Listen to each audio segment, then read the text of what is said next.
2004 में जब भाजपा में की अटल जी की सरकार गई, उस समय पेट्रोल की कीमत 32 रुपये लीटर थी।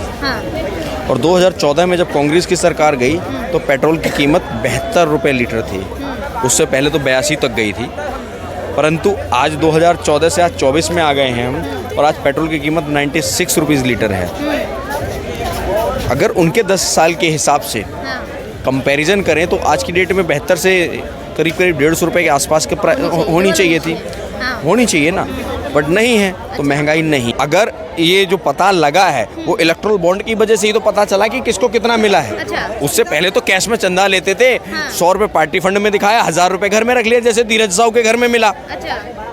वो ब्लैक मनी होती थी। आज की डेट में इलेक्ट्रल बॉन्ड में तो जो परचेज कर रहा है उसके अकाउंट में भी शो हो रहा है, और जो जिसके खाते में जा रहा है उसके अकाउंट में भी शो हो रहा है। तो गवर्नमेंट के पास भी, और जो व्यक्ति परचेज कर रहा है इलेक्ट्रल बॉन्ड, उसके पास भी डाटा रहता है, चुनाव आयोग के पास भी डाटा रहता है।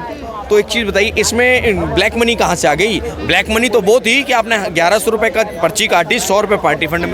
शायद आपको जानकारी नहीं, भारत में बीफ किसको कहा जाता है? भैंस के मीट को। ठीक है। गौ हत्या का लाइसेंस किसी कंपनी को नहीं है। मैं हूँ आरती और आप देख रहे हैं पब्लिक ओपिनियन फैक्ट्री। आज हम आए हैं चांदनी चौक पर और आज हम जानना चाहते हैं कि आखिर 2024 में किसकी सरकार बनने वाली है, तो किसको लाना चाहते हैं सर, किसको वोट करेंगे आप? मैडम पहली चीज तो सरकार किसी की भी बने, बात फैक्ट और मुद्दों की होनी चाहिए। अच्छा, तो मुद्दा क्या है सर?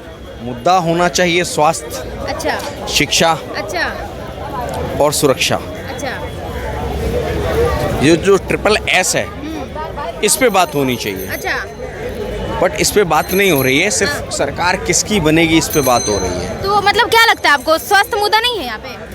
कहाँ है मुद्दा? अच्छा। बताइए, क्योंकि विपक्ष मुद्दा विहीन है। विपक्ष के पास खुद के पास कोई मुद्दा ही नहीं है। अच्छा, विपक्ष में आपका क्या मुद्दा है ये बताइए, आप क्या चाहते हैं सरकार से?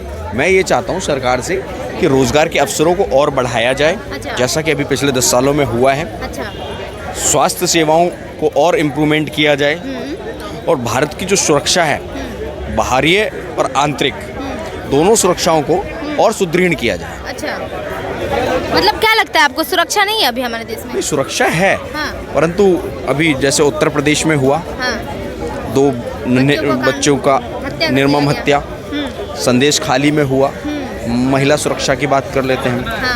तो ये सारी चीज़ें नहीं हुई। मणिपुर में हुआ, कर्नाटका में हुआ, ये सारी चीज़ें नहीं हुई।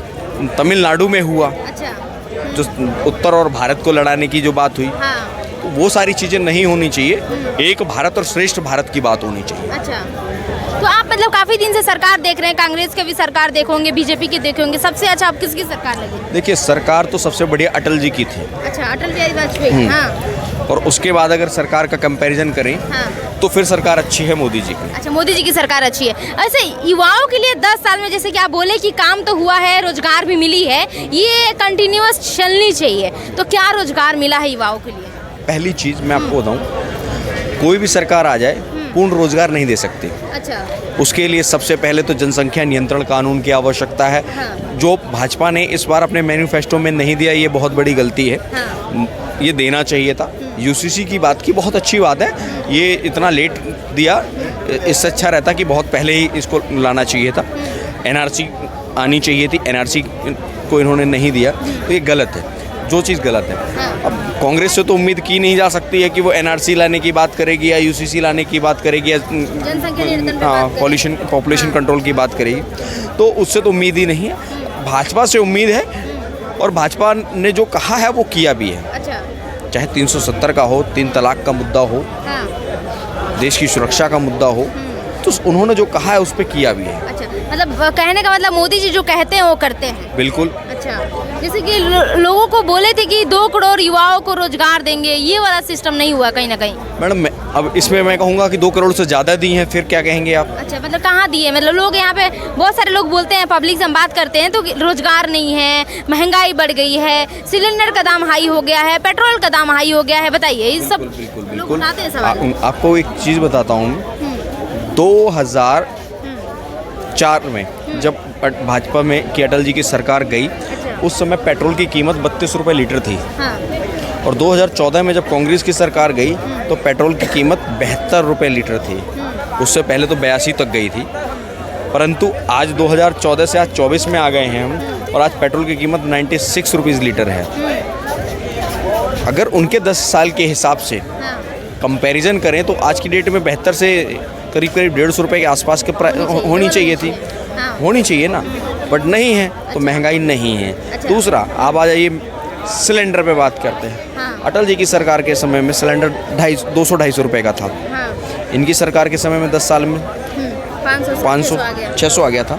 अगर उसके हिसाब से बात करें तो आज के डेट में सिलेंडर 1200 रुपये होना चाहिए, 803 रुपये का है, डबल होनी चाहिए थी। उसके अलावा तेल की बात करें, अटल जी की सरकार के समय में तेल क्या रेट था? आटा 8 रुपये केजी था। इनकी सरकार के समय में 24 रुपये केजी पहुंच गया था, 28 तक पहुंच गया था कांग्रेस की सरकार के समय। अब आज की डेट में 28 या 30 रुपये 32 रुपये भी अगर आटे का प्राइस है तो इनके हिसाब से तो 56 रुपये होना चाहिए, डबल होना चाहिए था, मगर नहीं है। आप एक चीज़ दूध की बात करते हैं, चीनी की बात करते हैं, अटल जी की सरकार गई थी तो 13 रुपये चीनी थी। इनकी सरकार के समय में 39 रुपये चीनी थी। अगर उस हिसाब से बात करें तो 100 कुछ रुपये की चीनी होनी चाहिए, 80 रुपये होनी चाहिए, बट अभी तो 50 के आसपास ही है, तो कहाँ है महंगाई? और दूसरा, इनकी सरकार के समय में, अटल जी की सरकार के समय में 150 रुपये के आसपास की दिहाड़ी थी। इनकी सरकार के समय में आज जाकर के ये मनरेगा में अनाउंस कर रहे हैं कि हम 400 रुपये दिहाड़ी करेंगे। तो क्या ये भारत की जनता को दिहाड़ी मजदूर बनाना चाहते हैं? पहली चीज़, हाँ, बनाना चाहते हैं। जब जनता को ओपन मार्केट में 700 रुपये की दिहाड़ी मिल रही तो 400 रुपये में कौन काम करेगा? कोई नहीं करेगा। 400 रुपये में जाएगा जो, मतलब जो जितना महंगाई लोगों को फील कर रहे हैं लोग अपने हिसाब से, तो 400 रुपये में चला जाएगा? नहीं जाएगा ना। तो ये जो विपक्ष का जो प्रोपोगेंडा है वो जनता बहुत अच्छे से समझती है। अच्छा। भारत जोड़ो की बात करते हैं, मगर पीओके तोड़ा किसने था? अक्साई चीन किसने तोड़ा था? और अरुणाचल में चाइना ने आंख दिखा दी थी तो इन्हीं की सरकार के प्रधानमंत्री जी डॉक्टर मनमोहन सिंह जी ने अपना अरुणाचल का दौरा रद्द कर दिया था। आज मोदी जी जाते हैं और सैला टनल का उद्घाटन करते हैं, देश को समर्पित करते हैं, तो वो सरकार देश सुरक्षा कर सकती थी या ये सरकार कर सकती? 2014 से लेकर के और 24 तक आप कश्मीर की छोटी छोटी घटनाओं को छोड़ करके, एक बड़ी घटना 2019 की रही पुलवामा वाली, उसके बाद क्या मुझे या लद्दाख वाली, उसको छोड़ दें तो भारत के अंदर में एक बड़ी घटना बता दीजिए आतंकवाद से रिलेटेड। मणिपुर में आतंकवादी घटना की बात की। आतंकवादी तो घटना मतलब वो मैतेई और कुतीस जातिवादी, उस जातिवाद को बढ़ावा किसने दिया? कांग्रेस ने दिया। नेहरू जी की दिया हुआ। मोदी जी बोलते क्यों नहीं है फिर उस पे? किस पे? मणिपुर पे हो गया, लद्दाख पे हो गया। लद्दाख में आपको पता है, लद्दाख में अंदर में विश्व का सबसे ज़्यादा ऊंचाई पे लगा हुआ सोलर प्लांट है। वो किसकी सरकार में लगा है? सेना को मजबूत करने का कार्य किसने किया है? अभी तक हम विदेशों से हथियार आयात करते थे, आज की डेट में हम निर्यात कर रहे हैं। तो ये चीज़ क्यों नहीं देखते हैं? लेकिन मोदी जी बहुत सारे मुद्दे हैं जहाँ पे बोलते नहीं है, जैसे कि मणिपुर हो गया, लद्दाख पे तो बोलते नहीं। अभी लोग भूख हड़ताल पे बैठे हुए वहाँ पे, चीन हमारे लद्दाख पे कब्जा कर रहा है, उस पर एक शब्द भी नहीं। सुन लीजिए, लद्दाख पे जो कब्जा कर रहे हैं, अक्साई चीन जो दिया, वो किसने दिया था? चाइना ने आगे बढ़ने की कोशिश की तो भारतीय सेना ने उसका मुंह तोड़ जवाब दिया। अगर वहाँ की जनता की अगर बात करें तो वहाँ की जनता को भी बरगलाने का कार्य कांग्रेस कर रही है। मैं आपको यहाँ पे लोग ये कहते हैं कि वहाँ पे लोकसभा सीटें ज़्यादा नहीं है, जैसे कि मणिपुर में, हाँ मणिपुर में कम है और लद्दाख में कम सीटें हैं, इसीलिए मोदी जी नहीं बोलते। नहीं, ये आप गलत कह रहे हैं। संदेश खाली में इसलिए बोलते हैं क्योंकि बंगाल में ज़्यादा सीटें। देखिए, बंगाल के आपको लद्दाख की बात करें तो वहाँ 2 लोकसभा की सीटें हैं। उसके अलावा अगर लद्दाख को यूनियन टेरिटरी बना करके उस विकास को जो पंख दिया, वो भाजपा की सरकार ने, इसी मोदी सरकार ने दिया। और वहाँ पर फ़ोन नहीं चलते थे, आज की डेट में मोबाइल चल रहे हैं। वहाँ रास्ता नहीं था कांग्रेस की सरकार के टाइम में, आज रास्ता है, तभी मोटरसाइकिल चला करके। देखिए हम आपके बात से एकदम एग्री हैं। देखिए 70 साल में कांग्रेस ने जो काम नहीं किया, वही काम सही करने के लिए जनता ने मोदी जी को चुना था या फिर भारतीय जनता पार्टी को लेके आया था। अगर वही प्रॉब्लम मोदी जी के आने के बाद भी रहे तो फिर क्या फायदा? आपने 70 साल कांग्रेस को दिए, आप 10 साल में चाहते हैं कि सारी चीजें ठीक हो जाए। समय दीजिए, सारी चीजें ठीक होंगी। मतलब उम्मीद है कि 2029 तक सरकार और कुछ चेंज करेगी? बिल्कुल करेगी। अच्छा। पहली चीज तो 2025 में हाँ। पीओके भारत में दोबारा से शामिल हो रहा है। अच्छा, 2025 में हो जाएगा? हो जाएगा। क्या कहते हैं, पीओके 2025 में हमारे भारत में शामिल हो जाएगा? होना है।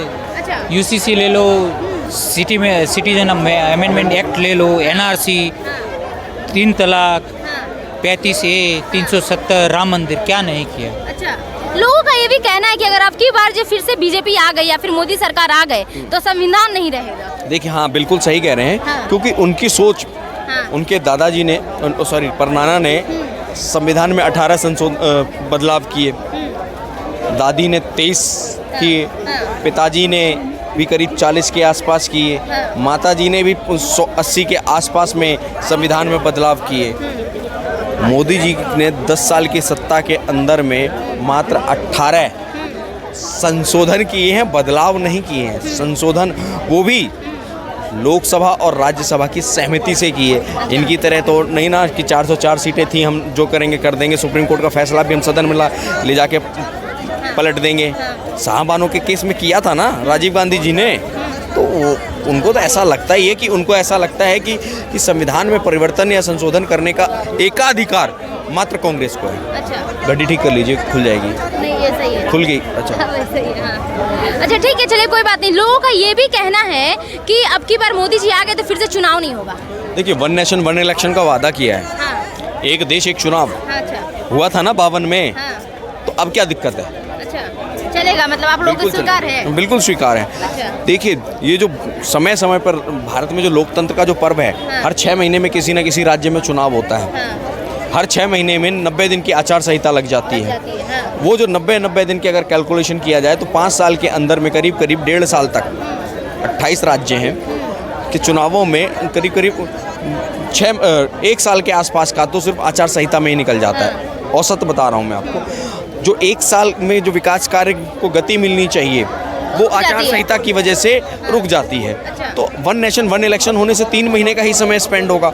जो 9 महीने का समय बचा उसमें तो देश की जो ग्रोथ तो है ऐसे फ्रीडम तरीके से जनता अपना बात नहीं रख पाएगी ना? क्यों नहीं सुन पाएगी ना सरकार? क्यों नहीं सुन पाएगी? हाँ। एक देश एक चुनाव से दिक्कत क्या है? क्यों नहीं सुन पाएगी? कि नेहरू जी के समय में 52 में नहीं हुआ था क्या एक देश एक चुनाव? अच्छा। नेहरू जी को चुना गया तो वो फ्रीडम ऑफ स्पीच थी। आज अगर हो रहा है वो चीज़ तो जनता की बात नहीं सुनी जाएगी, तो ये कैसे पॉसिबल है? अच्छा ठीक है, चलिए एक और लास्ट क्वेश्चन है मेरा। इलेक्ट्रॉन बॉन्ड के बारे में क्या सोचते हैं आप? देखिए, इलेक्ट्रोल बॉन्ड बहुत अच्छी बात की आपने। हाँ। आप एक चीज़ बताइए, 20,000 करोड़ के इलेक्ट्रोल बॉन्ड थे। भाजपा को जो केंद्र में भी शासित है और कई 17-18 राज्यों में भी शासन करे, उस पार्टी को 6,700 कुछ करोड़ रुपए के बॉन्ड मिलते हैं 20,000 करोड़ में से। और जो 26 पार्टियां हैं जिसमें कांग्रेस भी है, कांग्रेस के 40 सांसद हैं, 40-42 सांसद, उसको 14,700 कुछ करोड़ का 1400 कुछ करोड़ का इलेक्ट्रोल बॉन्ड मिलता है। उस पर बात क्यों नहीं होती? जिसको सबसे ज्यादा बीजेपी को मिला है। 37 तो 26 पार्टियों का जोड़िए ना, 37% वाले से आप हिसाब मांग रहे हैं। और सॉरी 63% वाले हिसाब क्यों नहीं दे रहे हैं? 63% लेकर के आप बैठे हुए उसका सरकार में मोदी जी है ना, बीजेपी सरकार है ना, तो इनसे ही सवाल पूछा जाएगा ना। हिमाचल में कांग्रेस की सरकार नहीं है। हिमाचल में नहीं है या झारखंड में नहीं है, गठबंधन में है, बट है तो सही। अच्छा ठीक है, मान लेते हैं दोनों चोर सरकार है, ठीक है, तो फिर ये कहाँ तक सही है कहाँ तक गलत? चोर की बात अगर आप कह रहे हैं तो अगर ये जो पता लगा है वो इलेक्ट्रोल बॉन्ड की वजह से ही तो पता चला कि किसको कितना मिला है। अच्छा। उससे पहले तो कैश में चंदा लेते थे, 100 रुपए पार्टी फंड में दिखाया, 1,000 रुपए घर में रख लिया, जैसे धीरज साहू के घर में मिला। अच्छा। वो ब्लैक मनी होती थी। आज की डेट में इलेक्ट्रोल बॉन्ड में तो जो परचेज कर रहा है उसके अकाउंट में भी शो हो रहा है और जो जिसके खाते में जा रहा है उसके अकाउंट में भी शो हो रहा है।